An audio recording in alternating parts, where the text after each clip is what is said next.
It bothers me so much that when we give this kind of money to the wealthiest countries in the world, and yet for our own people, the homeless, the sick, the poor, the farmers who are really going through hell right now, those people we're not helping.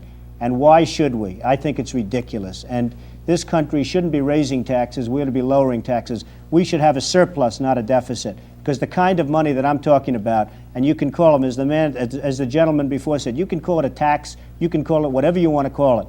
But those countries should be paying us major billions of dollars, and you won't have any deficits whatsoever, and then we'll be able to help the poor and the sick and the homeless and the farmers and everybody else. Well, I think, just to answer your first part, I believe it's very important that you have free trade. But we don't have free trade right now, because if you want to go to Japan or if you want to go to Saudi Arabia or various other countries, it's virtually impossible for an American to do business in those countries. Virtually impossible. And I have many friends, they go over to Japan. They can't open up anything. They need approvals, they need this, that. In the meantime, Japan comes over to this country, they're buying up Wall Street, they're buying up all of Manhattan's real estate, they're buying, which is fine as far as I'm concerned, because they're paying premium prices that put people like myself in a very good position if I ever want to sell something. So the fact is that you don't have free trade. We think of it as free trade, but you right now don't have free trade. We don't give anything to our farmers. Our farmers are dying. There's no question about it. Farms that were in for generations and families, they're being taken away. The homeless are all over the streets of the major cities. The sick and the problems, and yet we'll give billions of dollars in defending countries that have 5 times more money than we can ever hope to have.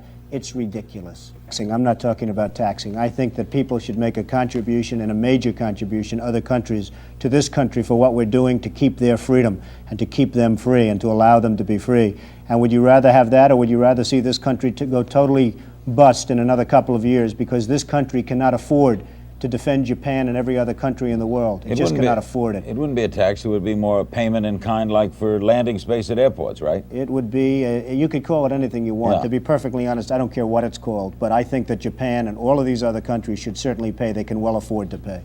I think it's almost to that point now, isn't it? There's a book out, Don, that says that already exists, that Japan is, in a sense, wielding the rope with us. I believe it already is true to a large extent, and there's no reason for it to be. If we had the right people, if we had the right people with the right instincts and business ability, there'd be no way that that could happen. And that's why I hate to see what I see. By the way, I like the Japanese very much. I do tremendous amounts of business with them. They do very well as far as I'm concerned. A man just bought a $21 million apartment in one of the buildings I own. A what? A $21 million. He bought 7 apartments, a Japanese man, wonderful man. He bought 7 apartments, put them together. He's building a $21 million apartment. That's without the cost of construction, by the way. Plenty of money. I like them very much, but they laugh at us. They're laughing at this country and the way the country is being managed. And they should be laughing. Donald, they should be laughing. In a